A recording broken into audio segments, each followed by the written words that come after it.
I decided to go camping alone that weekend, thinking it would be a good way to disconnect. I picked a remote site deep in the mountains, a place I had driven past several times but never explored. The directions weren't complicated, but the roads grew narrower and rockier the farther I went, until eventually the paved surface ended, leaving only a rough dirt path lined by dense forest. I parked my car at the last clearing I could find, where a few other vehicles were scattered, but empty campsites stretched beyond that point. I should have noticed how quiet it was, the kind of quiet that felt unnatural, almost like the forest was holding its breath. I carried my pack a few hundred feet into the woods, following a faint trail that promised a small clearing suitable for pitching a tent. The sun was dipping toward the horizon, and the shadows of the tall pines stretched long and jagged. I found a spot that looked perfect, flat, away from any steep drops, and close to a small creek that whispered through the trees. I set up my tent quickly, securing it against the chill that was already settling in. I had a small camping stove and enough food for 2 days, a flashlight, and a water filter. I reminded myself that I was experienced, that this was nothing compared to other hikes I'd done. Still, there was a sense of isolation that made my skin tingle in a way I couldn't shake. As darkness fell, I built a small fire. The flames licked the surrounding brush and illuminated the clearing in a warm, orange glow. I cooked my dinner, a simple freeze-dried meal, and ate quietly, listening to the night. The creek babbled nearby, the wind whispered through the pines, and every now and then I heard the distant snap of a branch. I told myself it was probably a deer or some small animal, but after a while, I realized the sound was too heavy, deliberate, as if someone or something was moving through the woods with purpose. I froze several times, straining my ears, but the darkness swallowed everything beyond the firelight. I tried to focus on my fire, on the comfort of the small circle of warmth I had created. I told myself I was imagining things, that my mind was playing tricks because I was alone. Still, I could not ignore a certain pattern in the sounds.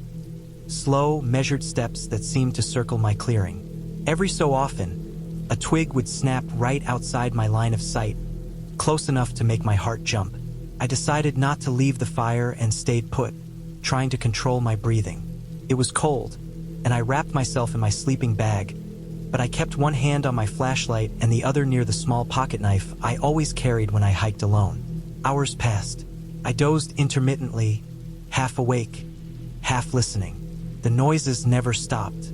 Occasionally, I thought I saw shadows moving just beyond the firelight, fleeting glimpses that vanished when I blinked.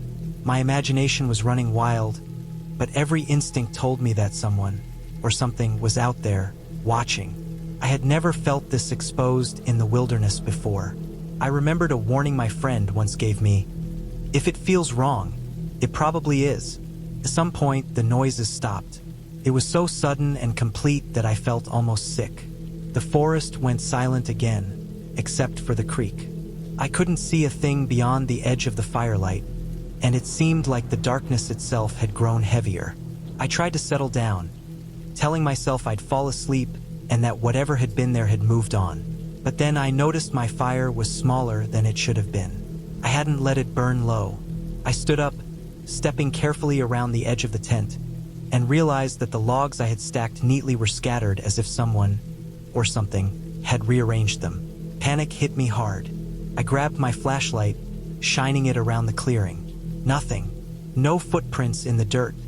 No sign of anyone besides the disrupted firewood.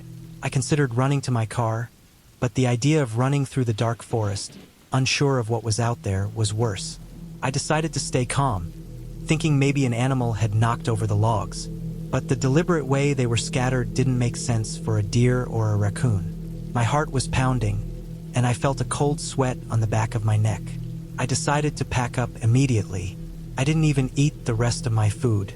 I stuffed the stove and supplies into my bag and rolled the tent as fast as I could, careful not to make too much noise. The moon was up, but the trees blocked most of its light. I tried to move quietly but deliberately toward my car, sticking to the narrow trail I had come in on. That's when I heard it again, a branch snapping just a few feet behind me. I froze, listening. Then, very slowly, I heard the sound of footsteps. Someone was following me, keeping pace with me, but staying just out of sight. My mind raced. I debated running, but I knew I would trip on the uneven ground. I decided instead to keep walking fast, careful to stay in control. Every few seconds, I turned my head just enough to catch movement in the shadows. Nothing concrete, just shapes shifting in the darkness. My backpack felt heavy, my legs aching, but I couldn't stop. Finally, after what felt like forever, I reached the edge of the clearing where I had parked my car. I fumbled with the keys, hands trembling. Every second that passed felt like an eternity, and I kept glancing over my shoulder, imagining someone stepping out of the shadows. I got into the car and locked the doors. My chest was heaving. For a long time, I just sat there, engine off, listening. The forest was silent again. I debated calling the police, but I had no evidence, just a feeling. I started the car and drove slowly back toward the main road, keeping my eyes on the treeline. Every movement in the corner of my vision made me tense, and I kept the flashlight app on my phone ready. But after a few miles, the feeling eased slightly. When I finally reached a gas station on the highway, I pulled over and sat in the light, catching my breath and trying to convince myself I had imagined the entire thing. I called a friend and told them where I had been, how I had felt watched, how the fire had been disturbed. They told me to be careful, but also reminded me that the woods can play tricks on your mind when you're alone and tired. I didn't sleep much that night, but I felt safe in the small, brightly lit motel room I had checked into. A few days later, I went back to that area, but during the day and with other people. I noticed faint tracks on the trail leading to my clearing. Human footprints, fresh, too large to be mine. They circled the area where I had set up camp, coming close to the spot where I had noticed the scattered firewood. There was no evidence of any further danger, but I didn't need any more proof. I realized someone had been following me, watching, perhaps even waiting for the right moment to approach. That thought still makes my stomach turn. I never went back to that exact spot. I still hike and camp, but I make sure I'm not alone, and I pay closer attention to the little details. The silence, the shadows, the way the forest feels when you're the only human there. I learned that the wilderness isn't just beautiful. It can also be unforgiving, and sometimes the scariest things aren't animals or natural hazards. They're other people, invisible and patient, waiting in the shadows while you think you're alone. I have camped most of my life, and I've had my share of close calls, but there are 3 moments that changed the way I look at the woods. When people ask me what scared me the most, I always think back to the same nights. The windstorm with my wife, the strange backpacks in that forgotten campground, and the night drunken strangers fired guns so close to my tarp that I could feel the sound in my chest. Each moment felt different, but all of them pushed me into the same state of alert fear. When I camp now, I still hear echoes of those nights. The worst one with my wife happened in a forest full of jack pines. Anyone who has spent real time around jack pine stands knows exactly how they behave in heavy wind. Tall, thin, brittle, and always creaking even on calm days. We went out early in the season before most people started camping. The roads were dry, the air had that cold morning bite, and the forest was quiet enough that every step sounded louder than it should. We found a small flat area between clusters of trees. Nothing fancy, just enough space for the tent and a fire ring someone had made years before. It felt peaceful in that early season way, where everything is still waking up. By the time evening rolled in, the wind had picked up. At first, it was nothing unusual, just a constant breeze pushing through the branches. Jack pines always swayed more than you expect, but as the sun dropped, the wind kept rising. It came in long waves that built and built, like the forest was inhaling and exhaling with more force each minute. I remember sitting outside the tent, watching the tops of the trees bend far enough that the needles shimmered in the fading light. It looked wrong. Trees shouldn't move that much. The air had that sharp, fast-moving sound, like everything around me was rushing somewhere in a panic. When the real windstorm hit, it hit brutally fast. One moment there was just a hard push of wind, and the next the entire forest was a deep, violent roar. Branches snapped in the dark. The trees whipped so hard I could hear bark tearing. The sound of cracking would kept happening all around us, close enough that each crack made me brace my body. I could feel the gusts shaking the tent poles, pressing the fabric against us until it felt like someone was leaning their full weight onto the walls. The ground itself seemed to vibrate. At one point, a tree fell somewhere behind the tent. The thud was so heavy it pushed a short, sharp tremor through the soil. After that, the wind became something that felt alive, wild, chaotic, unpredictable. I lay there listening to the forest breaking apart. I couldn't stop imagining one tree falling just the right way, landing right on us. The tent felt like a thin plastic bag pretending to offer protection. I kept thinking about the jack pine trunks, how they splinter instead of bending. I pictured one shattering above us, raining heavy pieces like spears. That storm lasted hours, and I barely blinked the entire night. I heard branches falling constantly. I kept waiting for the next crack to be the one that came too close. When the wind finally slowed just before sunrise, the forest went strangely quiet, the kind of quiet that feels wrong after so much noise. When we stepped out, the ground around us was covered in branches fresh enough that the wood was still pale on the inside, sap still wet. 2 trees had fallen only a short distance from our tent. One more gust, one slightly different angle, and the night would have ended very differently. But even that didn't compare to the feeling I had the day my friend and I found those backpacks in that semi-remote campground. The place was one of those forgotten areas, far enough out that only people with a 4x4 bothered going in, maintained maybe once a year by whichever park staff drew the short straw. The road in was narrow and muddy in spots, the kind of place that always leaves marks on the underside of your vehicle. When we arrived, the small clearing felt empty in a neglected way. The fire pits were ringed with half-burned logs. The picnic tables were soft with rot, and the outhouse doors were warped from weather. We started setting up camp.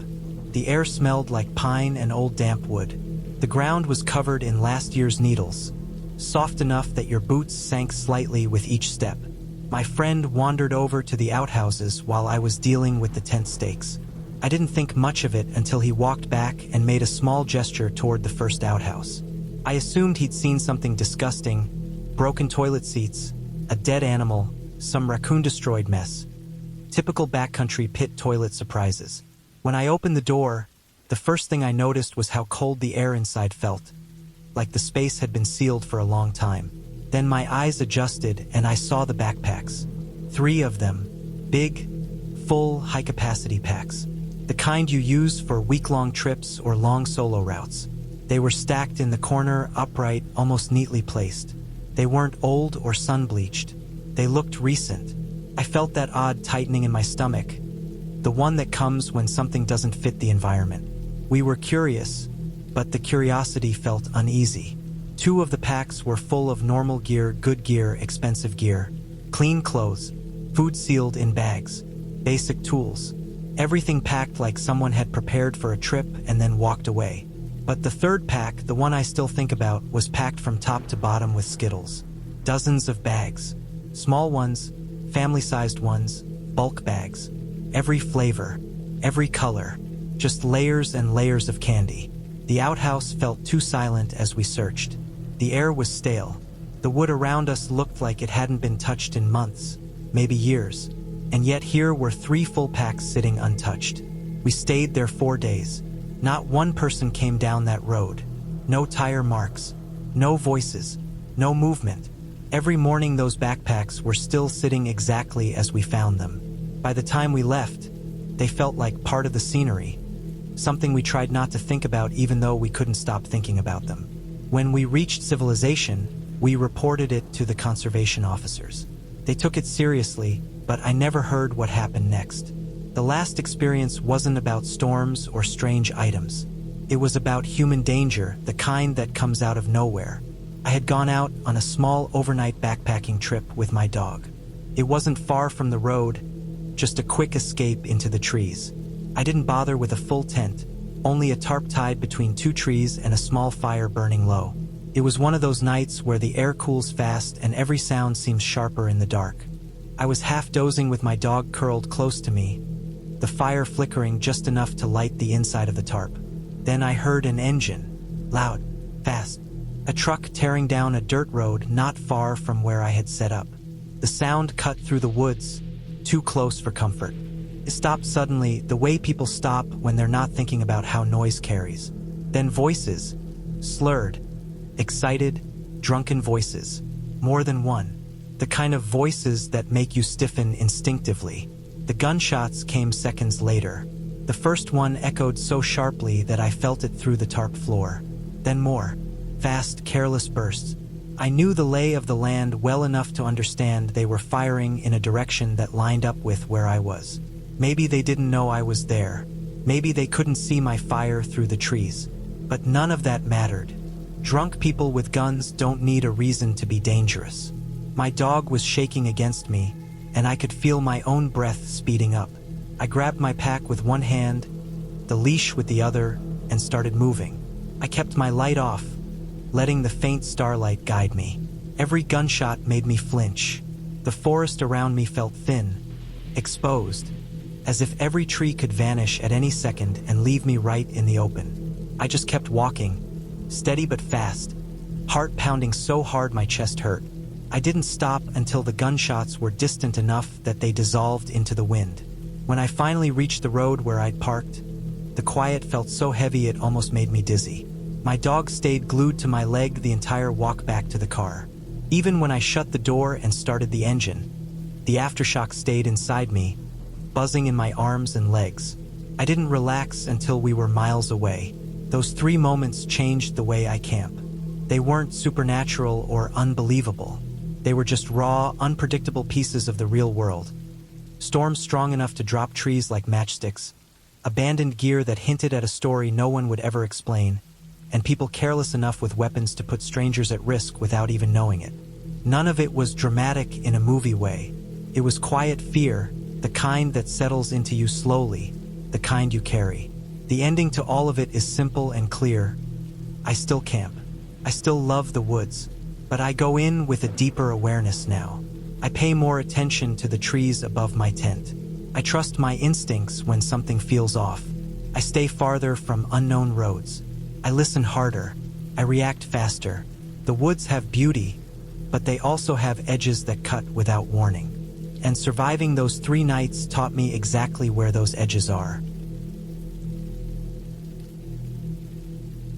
I was around 14 or 15 when this happened, still at that age where I thought nothing bad could ever really happen to me as long as I was with a friend and holding a flashlight. My family used to camp at the same state park every summer. It wasn't anything special, just a mix of pine woods, dirt trails, an old lake, and a campground that always smelled like smoke and bug spray. But back then it felt like the whole world. Every night after dinner, after the adults got lost in their own conversations, my friend and I would leave the campground and disappear into the trees. We called it the ritual. It made us feel older than we were, like we had some private adventure that only we understood. We didn't do anything exciting. Mostly we'd walk, kicking through dry leaves, shining our small flashlights up at the branches, trying to see if we could find owls or raccoons. Some nights we'd turn off the flashlights and try to move through the dark without tripping. It made us feel brave. The woods were different with the lights off. Every sound became sharp. Every shadow looked thicker. But we kept doing it night after night until it felt normal.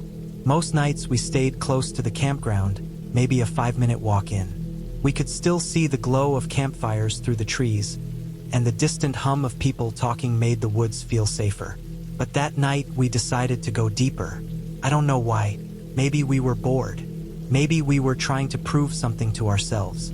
The woods felt extra quiet that night, and the air had that cold bite that settles in after the sun drops. The kind of air that makes you hear your own breathing. We walked farther than we ever had before. The trees grew taller and the ground got more uneven, filled with roots and little dips that made us watch where we stepped. We were far enough in that the campground noise had completely disappeared. No more fire crackling, no laughter from other campsites, no clanking of pots or someone dragging a folding chair. It was just the woods and our footsteps. Eventually, like we usually did, we turned off our flashlights to see how long we could last. When the darkness closed around us, it felt thicker than usual, almost like it pressed on my shoulders. I remember blinking a few times just to adjust, but the woods were pitch black. The only light came from the faint outline of the sky through the branches. We walked slow, feeling for the ground before each step. I kept one hand out in front of me, just in case. We were maybe half a mile from the nearest campsite when I heard it. Soft whispering, not words I could understand, not even loud enough to guess the tone. Just a faint, breathy noise behind us, like someone trying to speak but holding their voice back. At first I told myself it was wind through the trees, or maybe a deer moving through leaves. But the more I listened, the more it sounded like something trying to form words. My chest tightened and all the small hairs on my arms stood up. Instinct kicked in. I switched on my flashlight and spun around so fast I almost slipped on a root. My friend did the same. Our lights cut through the darkness, slicing between the trees, hitting trunks, ferns, and uneven ground. But nothing moved. Nothing looked out of place. I told myself I probably imagined it. The woods could play tricks on you when you took away your sight. We kept walking a little faster this time, and the idea of turning the flashlights off again was gone. Neither of us said it, but we both felt it. Then we heard it again. This time it was slightly louder. Still soft, still whisper-like, but clearer. We stopped dead in our tracks. I felt frozen in place, every part of me alert. I scanned the darkness behind us with my light, slower this time, making sure I covered every inch. My friend did the same. I didn't see anything, but I had that heavy feeling you get when someone is watching you. That pressure in the back of your neck that makes you want to turn around over and over again. We finally decided to head back. The woods didn't feel fun anymore. They didn't even feel like the same woods we had walked through 100 times. They felt tight and wrong, like something cold had started moving between the trees. As we turned to leave, something caught my eye. A shape on the ground maybe 20 yards away. At first I thought it was an animal because it was low and hunched. But the longer I stared, the more it looked like a person. My chest felt like it dropped into my stomach. It was a woman, crawling. She was moving slowly, dragging herself across the ground, her clothes dark and covered in dirt. I couldn't see her face at first, just the outline of her body and the way her arms pulled her forward. The whispering sound was coming from her, but it didn't sound like words.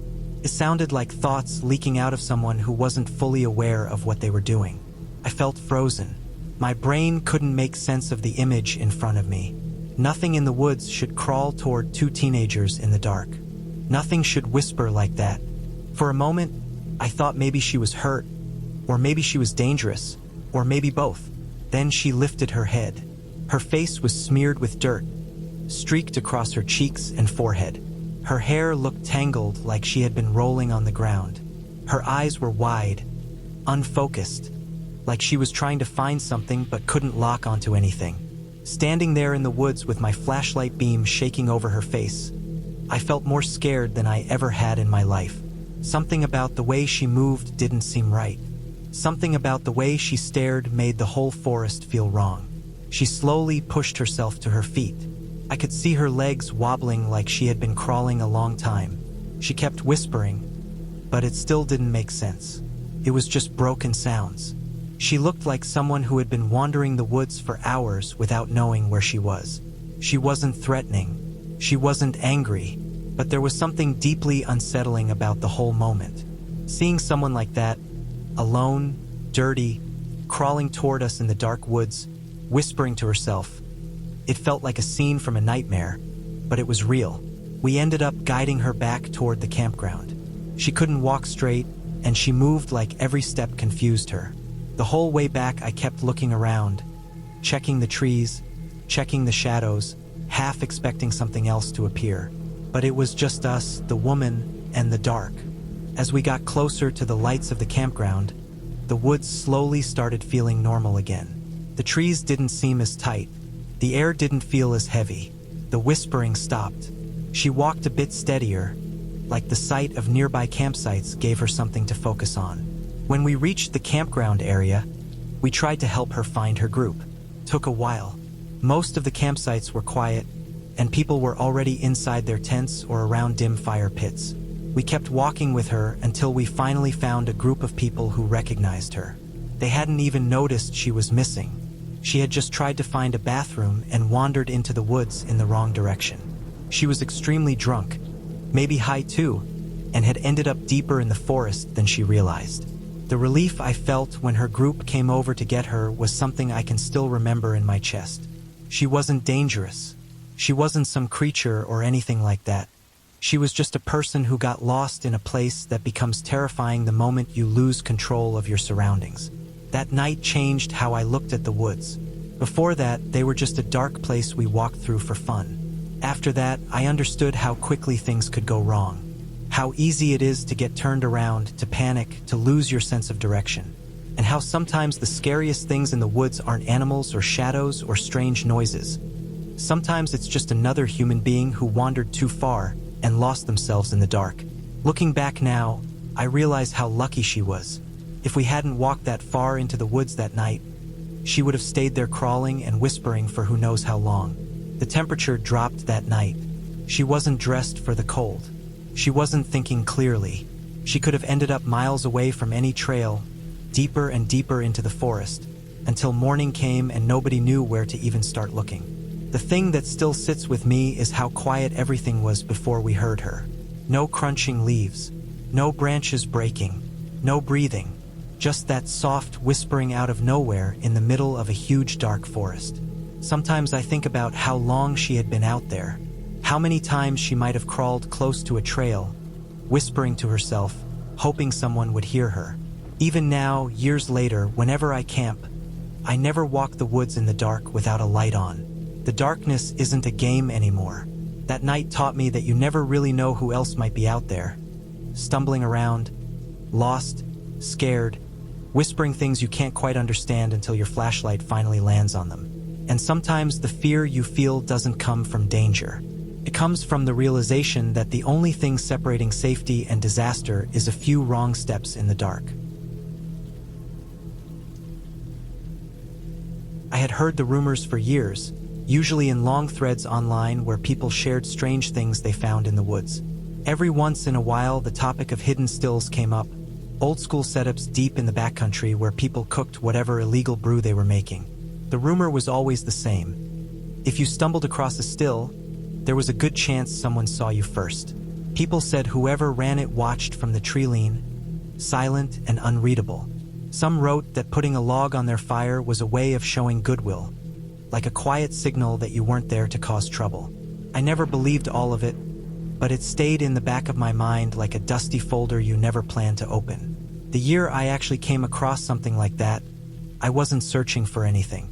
I went out for a solo camping trip on a long weekend, wanting space and quiet and a break from everything. The spot I picked wasn't marked on any official maps, but I had been there once years before. It sat deep in a forested valley where the river bent around a slope of dense pines. The area wasn't popular, mostly because the old logging road leading there was broken up with ruts, rocks, and washed-out patches.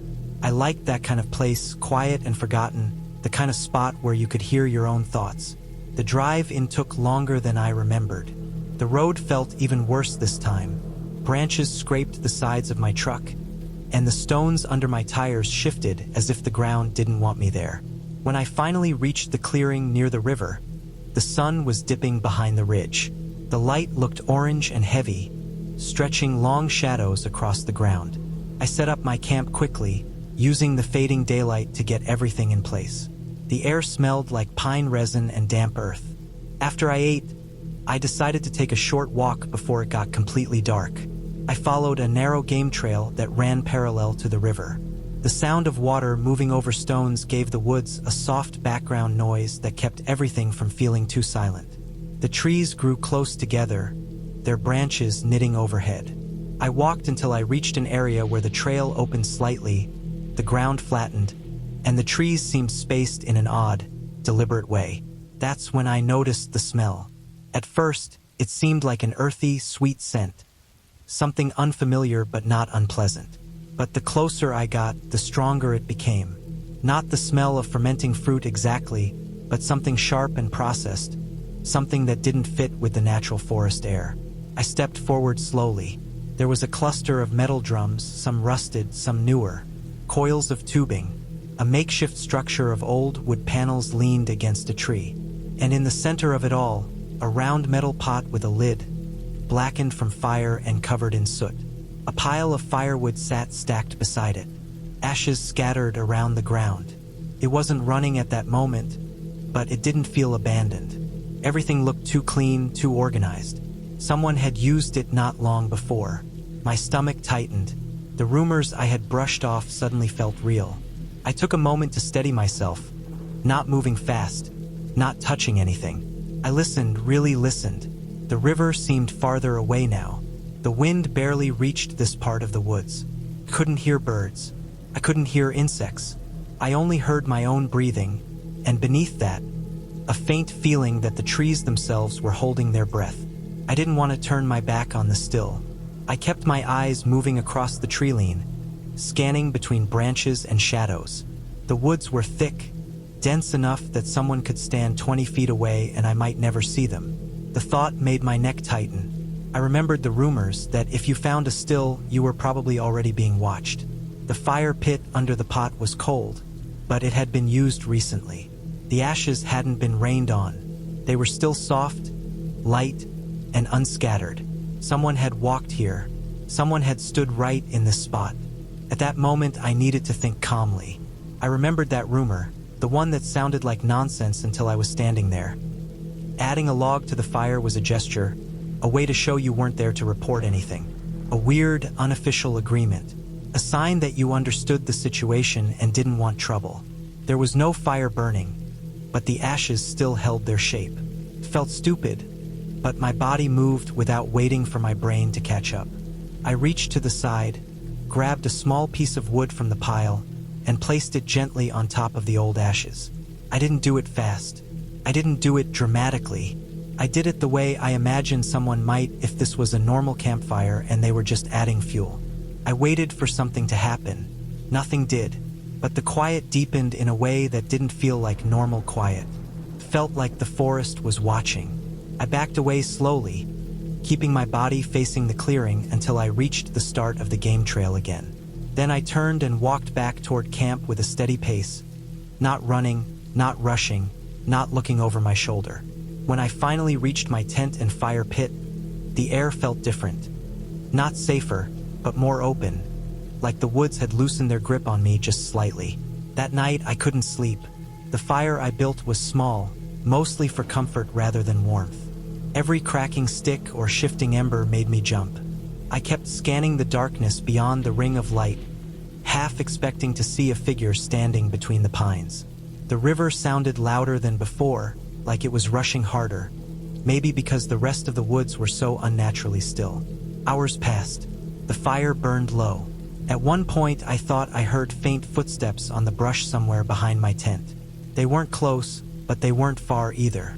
I forced myself not to stand up or shine a light. I sat still, letting the darkness stay undisturbed. I listened until the sound faded, slow and unhurried, like someone passing through but not necessarily approaching. I didn't sleep at all. When dawn finally came, the forest looked normal again. Birds were chirping. The river sparkled in the early light. The whole place felt like it had reset, as if the night had been some kind of strange test that I had passed without really understanding the rules. I packed my camp fast, folding and rolling everything with stiff hands.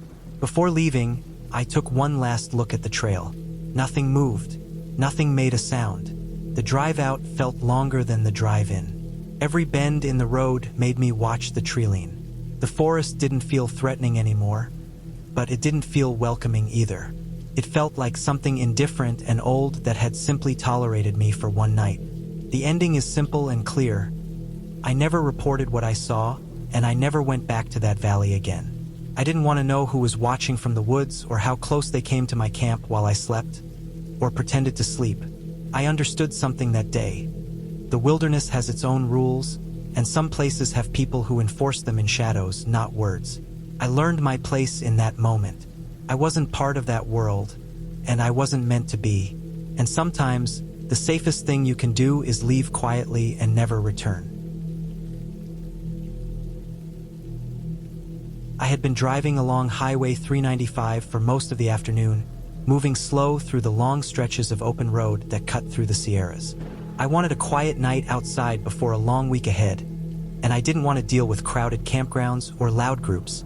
A few miles past a small town, I saw a small sign pointing toward a forest road that led to a campground. It looked like one of those older spots not many people used anymore. I turned off the highway and followed the dirt road deeper into the trees. The road was rough and narrow, but after about 10 minutes I reached the campground. There were maybe a dozen sites spread around a loop. I stopped for a second and just looked around. The whole place was silent. No kids, no RV engines, no people. Only one old car sat at a site near the far end. The paint on it looked faded, and the car seemed like it had been there for a while. No movement around it, no one sitting nearby, no sign of anyone cooking or setting up camp. I didn't think much of it. Some people like to wander around or hike during the day. I picked a spot on the opposite side of the loop, close to some tall pines. The air felt cool, and the shadows stretched out across the ground. I liked the quiet. It felt peaceful after a day of driving. I took my time getting out my gear, setting up my small tent, and laying out my sleeping bag inside. I placed my cooler underneath a tree and set up a small folding chair. I was planning to heat a simple meal on my stove and relax for the evening. About 20 minutes later, while I was tightening a tent stake, I noticed something moving at the edge of the trees. I turned and saw a dog standing there. It was a medium-sized dog, dirty coat, skinny body, and stiff posture. It didn't bark or growl. It just stared at me. It had this strange stillness, like it hadn't blinked since it arrived. I didn't know where it came from. I hadn't seen or heard a dog when I drove in. Maybe it belonged to whoever owned the old car. At first, I didn't mind it. I figured it would wander off once it realized I had no food for it. But it just kept staring. I tried to ignore it and kept setting up my sight, but every time I looked up, it was standing in the same spot, staring straight at me. Its eyes didn't move off me once. I felt a small wave of irritation. I didn't want some weird dog hanging around all night. After a few minutes of pretending it wasn't there, I stood up fast and made a sharp movement with my arm, almost like I was shooing a stray off my driveway. I didn't touch it or say anything. I just wanted to scare it into running away. But the dog didn't run. Instead, it snapped its head back and started barking like someone had kicked it awake. Not just one or two barks. It launched into this wild, angry, non-stop barking. Sharp, loud, echoing through the trees. It felt too loud for how empty the campground was. The sound bounced off the pines and hit me from all sides. I froze for a second. I couldn't understand why it reacted like that. I hadn't done anything to it. I looked around, confused, and then I heard something I hadn't heard since arriving. Male voices. They were faint at first, coming from the direction of the old car at the far end of the loop. The dog kept barking, like it was signaling something. I couldn't make out what the men were saying at first. I only heard the tone. Annoyed, sharp, irritated. Then the words became clearer as the dog kept barking. The barking cut through the silence so hard that the voices became louder, like the men were coming closer. One voice was deeper than the others, carried through the trees. And even though I couldn't see anyone yet, I could hear enough to know they were moving around. Then I heard one of them say it. The words came low but clear enough to reach me through the barking. "Oh, we're gonna have some fun tonight." Something in my chest went cold. The kind of cold that hits fast and sinks deep. My whole body tensed. The tone of that voice didn't sound like someone joking around. It didn't sound like a harmless comment. It sounded like a threat meant for whoever or whatever the dog had led them to. I didn't wait to think about whether they were talking about me or someone else. I didn't need to know. Every instinct in me kicked into overdrive. I suddenly felt exposed, like the trees weren't big enough to hide behind, like the empty campground wasn't empty at all. The dog stopped barking for a moment and then growled in my direction. It felt like the warning before something worse. I didn't pack anything neatly. I didn't care about order or noise. My hands moved fast, grabbing every loose thing I had thrown around earlier. I yanked the tent stakes out of the ground without even collapsing the tent the right way. I stuffed it into the back seat of my car in a crumpled mess. I didn't bother putting anything in the trunk. I didn't check if I left anything behind. I didn't even load things properly. I just got everything I could in one sweep and tossed it inside. As I slammed the back door shut, I heard the voices again. They were louder now and closer. They weren't calling for the dog. They were talking to each other in low, rough tones. I couldn't make out all the words, but the sound of their footsteps on gravel was enough to tell me they were moving through the campground. And not slowly. I rushed into the driver's seat, turned the key, and felt a moment of panic when the engine hesitated for half a second. When it finally started, I nearly pressed the gas before shifting into drive. I corrected my mistake with shaking hands and peeled out of the campsite, tires crunching hard against the gravel. I drove the loop faster than I should have, the headlights jumping across the trees and empty campsites. As I rounded the curve that led toward the exit, my headlights flashed across the spot where the old car sat. For just a brief second, I saw two men standing near the edge of the site, half hidden between the trees. They weren't walking toward the bathroom or setting up anything. They were standing still, watching the direction of my campsite. One of them was holding something long in his hand. Maybe a stick, maybe not. I didn't slow down to find out. I hit the gas harder and sped down the dirt road, the car rattling violently as I tried to get back to 395. I didn't look in the rearview mirror more than once. I didn't want to see if any lights appeared behind me. When I finally reached the highway, I felt like I could breathe again. But I didn't pull over. I kept driving south until the adrenaline finally loosened its grip on me. I drove to a well-lit gas station miles away. I parked under one of the bright lights and let my hands rest on the steering wheel until they stopped shaking. I thought about what happened, replaying every small detail. The empty campground, the old car, the silent dog, the sudden barking, the voices, that one sentence, the fact that they were close enough that I heard them clearly, how quickly they seemed to move once the dog barked, how the whole place felt wrong the moment the silence broke. In my gut, I knew I did the right thing leaving as fast as I did. I didn't know who those men were, what they were doing there, or why a dog like that was roaming around and reacting the way it did. But I didn't need the full story. I had seen enough to understand that staying even 1 minute longer could have ended badly. I ended up sleeping in my car that night in a town far from the mountains. Not the night I had planned, but it was a night I was grateful for. A night where I was safe, where no voices drifted out of the trees, where no dog watched me like it knew something was coming. And the next morning, when I stepped out into the bright daylight, I felt a wave of relief that made everything clear. I realized how close I might have been to something dangerous, something real, something I wouldn't be able to explain away later. I learned something important on that trip. Silence in the woods isn't always peaceful.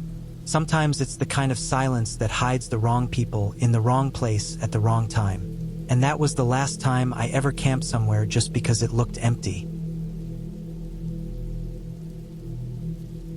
I had gone out early that morning, long before the sun really warmed the earth. The air felt cold and sharp, and every breath I took had that clean mountain smell that I always loved. I wasn't camping far from the main dirt road, just tucked into a clearing where I had pitched my small tent the night before. My plan for the day was simple: walk the bush, stay quiet, and try to find some upland birds before the day got too hot and noisy. I had done this 100 times in other areas, but this was my first time hunting this part of the region. The place felt remote but not dangerous. Just long stretches of trees, uneven ground, dead branches, and the occasional sound of a bird taking off somewhere in the distance. I liked the solitude. It gave me space to forget about everything else for a few hours. After walking for about an hour, I decided to cross a small valley to reach another side of the bush where I thought I might have better luck. The valley wasn't deep, just enough to dip down and then climb back up the other side. I followed a narrow game trail that cut across it. The morning light barely reached the bottom, so everything down there looked gray and cold. But the second I climbed halfway up the other side, I froze. There was a man standing right on the trail ahead of me. Not walking, not moving, just standing still like he had been waiting there a long time. He had an AR-15 in his hands, held in a ready position, Not pointed at the ground, not slung over his shoulder, not even held casually. He held it like he expected trouble. His stance was stiff, his shoulders slightly raised, his eyes alert. The gun itself looked well used. Scratches on the receiver, a taped-up stock, mud on the barrel. I stopped instinctively. It felt like my whole body knew something was wrong before my brain fully caught up. The hairs on the back of my neck lifted. My throat felt tight. My fingers went cold around my shotgun grip. Even the air around us seemed to go still, like the wind didn't want to get involved. At first glance, I tried to tell myself he might just be another hunter. But nothing about him made sense. Deer season wasn't open. AR-15s weren't legal for deer anyway. And the man didn't look like any kind of hunter I'd ever met. He looked like a 50-year-old who hadn't slept in days. His clothes were dirty, stained, and torn in places. His beard was untrimmed, patchy, and scruffy. His face looked hollow and tight, like he hadn't eaten properly or taken care of himself in a long time. His eyes were sunken and sharp, darting around like he was watching everything at once.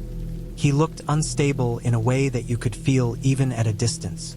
The kind of unstable that made you keep your distance without even thinking. I felt a strange mix of caution and adrenaline. My heart thumped in my chest, slow but heavy. I didn't know what he wanted, why he was there, or what kind of situation I had walked into.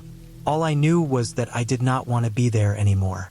I tried to stay calm even though everything inside me screamed to turn around and run. But running didn't feel safe. If someone holds a rifle ready and sees you bolt, you don't know how they'll react. So I kept my movements slow, steady, controlled. I forced myself to keep breathing evenly, even though my chest felt tight and my hands were sweating. I gave him space, trying to look as harmless as possible. I stood still for a few seconds, keeping my shotgun pointed down, and tried to appear relaxed. After a moment, he finally spoke. His voice came out flat and strange, like part of him was still deciding whether he even cared to talk. He said he was hunting deer. The second I heard that, a cold wave ran through me. Nothing added up. His appearance didn't match the activity. His gun didn't match the season. His eyes didn't match the calmness you expect from someone out hunting. He looked like he had been living rough in the woods for days or weeks. And the way he held the gun wasn't the way a peaceful hunter holds a gun. It was the way someone expecting trouble holds a gun. He continued staring at me, and I felt like he was studying me for reasons I didn't want to imagine. There was something behind his eyes that made me feel like he was trying to measure whether I was a threat, or an opportunity, or something else I didn't want to think about. I tried to think of the safest way to end this moment without making him nervous. I didn't want to show fear. I didn't want to look suspicious. I didn't want to look confident either. I just wanted to diffuse whatever this was without triggering anything dangerous. So I kept my movements small and subtle.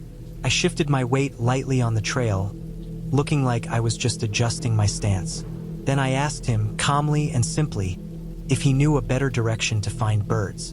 His reaction changed the air completely.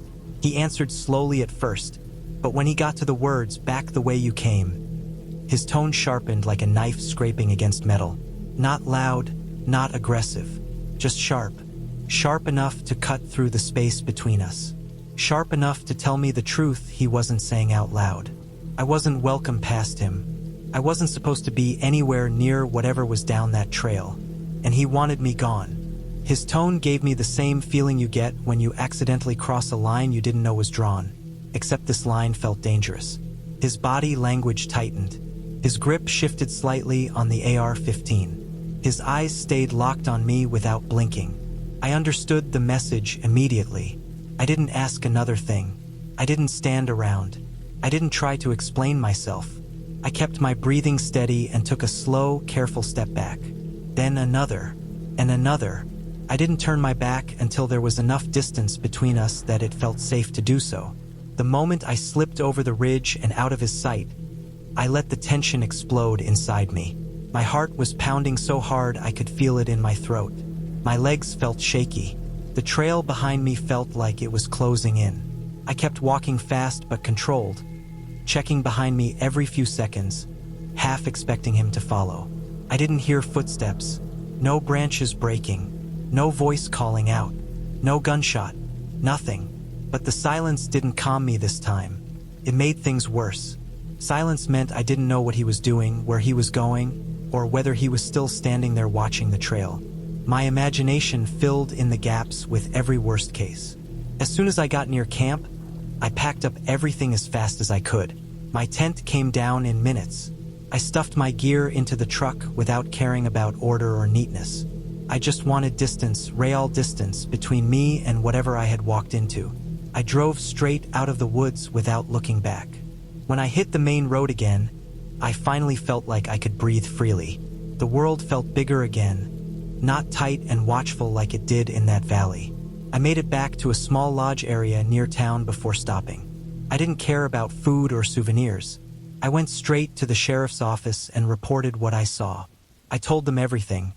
Where I was, what the man looked like, how he acted, how he held the rifle, what he said, how out of place everything felt. They listened, took notes, and said they would send someone to check it out. But I never heard anything after that. Maybe nothing came of it. Maybe they never found him. Or maybe they found something they didn't want to talk about publicly. Either way, that moment stayed with me. I've hunted for years in all kinds of places, and I've seen plenty of strange things in the woods. But nothing ever made my instincts scream like that man did. Nothing made the hairs on my neck stand up so fast. Nothing ever made me feel like I had wandered into someone else's dark secret. I realized something important that day. You can spend years outdoors, know every rule of safety, know how to handle animals and weather and terrain, but none of that prepares you for the unpredictable danger of another human being in the wrong frame of mind. Whatever was down that trail wasn't meant for me to see, and I am grateful every single day that I turned around when I did. That was the last time I ever used a valley shortcut without knowing exactly what was waiting on the other side. I planned the trip because I needed a break from everything. Work, people, noise, screens. I picked a quiet spot deep in the national forest where I knew almost no one went during the fall season. The nights were colder, the days shorter, and most casual hikers avoided the area after September. That was fine with me. I wanted to be alone, or at least I thought I did. I parked my truck at a small dirt pull-off on a Forest Service road. The air smelled like pine and wet soil. The forest felt calm, almost frozen in a way. I loaded my pack onto my shoulders and started walking along the narrow trail that followed the side of a long ridge. The ground was soft from last week's rain, and every step made a low crunch that echoed deeper than I expected. I kept telling myself I finally had the peace I wanted. No traffic, no phones, no people. I hiked for almost 2 hours before I reached the small clearing I had picked on the map. It wasn't anything special, just a flat patch of ground near a dry creek bed. The creek only filled up in early spring, but the bed gave me an easy landmark so I wouldn't get lost. The clearing had a few big boulders on one side and some tall grass that swayed gently in the cold wind. It felt open but still protected by the trees. I dropped my pack, set up my tent, and started gathering wood for a fire. I moved slowly, enjoying the routine. I liked the quiet, even though the silence carried a strange weight the deeper I got into the evening. The forest didn't have the usual sound of birds or insects. It was just stillness. I told myself it was normal for colder months. The day faded into a deep orange glow behind the trees. I cooked a simple meal over the fire and sat on a fallen log, letting the heat warm my face. The cold settled fast once the sun disappeared. The fire cracked softly, and the smoke drifted in thin lines straight into the sky. I felt myself slowly drift into that half-awake state where the mind is calm but alert. I thought I was adjusting to the silence, but part of me couldn't shake the feeling that the forest was paying attention to every little movement I made. I eventually crawled into my tent. The night was already freezing. The ground felt harder than usual, and the cold crept through the sleeping pad. I wrapped myself tight in my sleeping bag and closed my eyes, trying to let the wind and distant rustling of dry branches lull me to sleep. I don't know how long I slept, but something pulled me out of it. At first, I thought it was just the cold, but then I noticed how strange the forest sounded. The wind had stopped completely. The trees didn't move. Everything was dead silent. My breathing sounded too loud in the tent. I lay still, listening. Then I heard it. Slow, steady footsteps moving through the leaves. They weren't the quick, irregular noises that animals usually made. These were long steps, spaced apart like someone walking with purpose. The sound wasn't far from my campsite. It came from the direction of the creek bed. My heartbeat grew so loud I felt it in my ears. I tried to tell myself it was just a deer, maybe an elk wandering through the area. But the steps didn't match an animal that size. They were too deliberate, too careful. I stayed completely still inside the sleeping bag. The footsteps stopped. For almost a full minute, I heard nothing but my own breathing and the faint hum in my ears. I wanted to unzip the tent and look, but the idea of making noise or letting light spill out into the dark made my stomach twist. Then another sound reached me, something brushing across fabric. A light, dragging sound along the side of my tent. It moved slowly from the back toward the door, like a hand or some object being pulled gently along the nylon. I froze. The cold inside the tent didn't matter anymore. I could feel the heat of panic rising in my chest. I felt every muscle tighten as I tried not to move. The dragging sound stopped near the front of the tent, right where my boots were sitting outside under the small rainfly. I waited. Nothing. No sound. No breathing. No steps. Just an awful silence that made my throat dry up. Minutes felt like hours. Eventually, the cold forced me to shift a little inside the bag. I moved as quietly as I could. I listened again, but everything was still. I told myself that whatever it was, animal or person, had left. But I didn't open the tent. I didn't even dare to look at the time on my watch. I kept lying there, half awake, half terrified, until I eventually drifted into a shallow, restless sleep. When I woke up again, the sky outside was faintly blue. Early dawn. The moment I realized it was morning, I felt a wave of relief wash over me. Light meant safety, or at least that's what I told myself. I unzipped the tent slowly and stepped outside. The air was freezing, but I didn't care. I needed to see everything clearly. Nothing looked disturbed at first, but then I noticed my boots were several feet away from where I had left them. They weren't tossed or kicked. They were placed neatly side by side, pointing away from the tent. I felt my chest tighten again. I looked around for tracks, but the ground was too covered in dry leaves to show anything clear. I circled the clearing again and again, trying to figure out what had moved them. Animals didn't pick up boots and set them down neatly, and the dragging sound on the tent still played in my head. I didn't bother cooking breakfast. I packed up my gear fast, barely caring about how sloppily I stuffed it all into my pack. My hands were shaking from the cold and from the thought of someone walking around my camp while I slept. Someone close enough to drag their hand along the tent wall. Close enough to move my boots.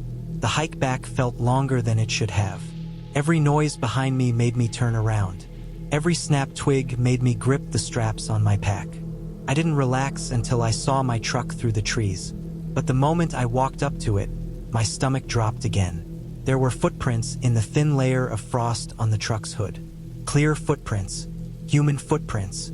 They went from the front of the hood to the windshield, like someone had walked up onto it during the night and stood there, staring into the dark forest road.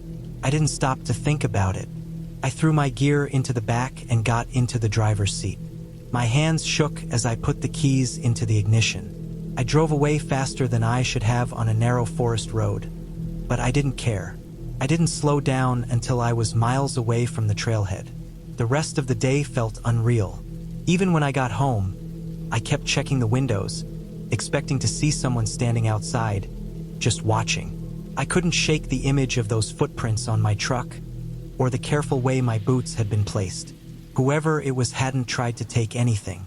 They hadn't tried to break into my truck. They had just watched, moved things, walked around my campsite in the dark, dragged something across my tent, stood on my hood for reasons I still can't understand. I haven't gone camping alone since then. I still go into the outdoors, but never again deep into isolated places by myself. That night showed me something about the woods that I had never really understood before. Nature wasn't the thing I had to be afraid of. It was the people who hid inside it, The ones who didn't need to speak or threaten or take anything to remind me that being alone can be the most dangerous thing of all. And every time I think about going back out there alone, I picture those footprints on the hood of my truck, perfectly spaced, facing the direction of my campsite, like whoever left them wasn't just standing there. They were waiting,